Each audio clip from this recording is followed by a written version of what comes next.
Le marché de l'assurance santé va de nouveau être bouleversé selon la dernière étude Xerfi-Precepta. Je veux bien sûr parler de la mise en place de la réforme du 100% santé à l'horizon 2022, soit des paniers de soins sans reste à charge pour les assurés en optique, dentaire et audioprothèse.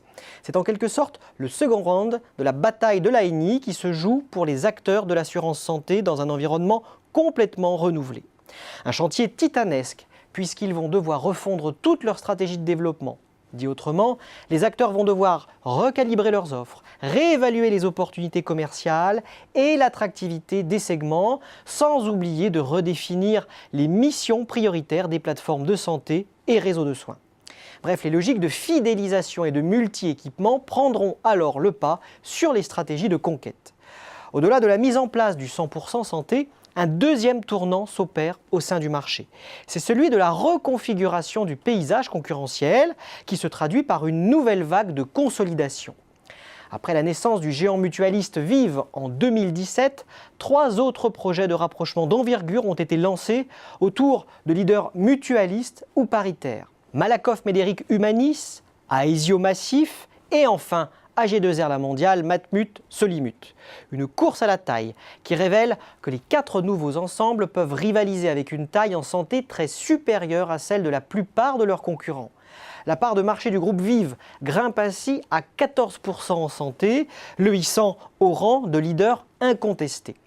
Quant aux 3 autres ensembles, leur part de marché oscillerait entre 7 et 9%.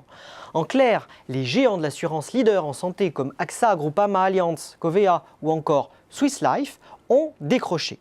Un mouvement inédit qui montre que le marché a basculé au profit des mutualistes et des paritaires. Quels sont alors les marchés de l'assurance santé et les professionnels les plus touchés par cette réforme du 100% santé ? Le relèvement des niveaux de prise en charge par les OCAM impactera en premier lieu le marché de la complémentaire santé individuelle.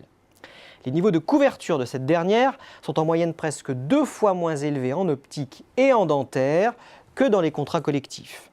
Et c'est sur l'entrée de gamme du marché individuel que des arbitrages sur les garanties, services et tarifs sont les plus susceptibles d'intervenir. En santé collective, les ajustements de coûts et de tarifs seront moins sensibles, en particulier pour les salariés des grandes et moyennes entreprises, aujourd'hui les mieux couverts. Compte tenu du renforcement des plafonds de remboursement en optique, de nouvelles marges de manœuvre tarifaires pourraient même apparaître dans certains cas. Par ailleurs, l'implication des pouvoirs publics pour mieux encadrer les prix et reste à charge des assurés remet à plat les règles du jeu pour les plateformes de conventionnement de professionnels de santé. En clair, leur valeur ajoutée extra-tarifaire va prendre de l'importance. Rapport qualité-prix des prestations de soins, soins plus accessibles ou encore offre homogène sur l'ensemble du territoire.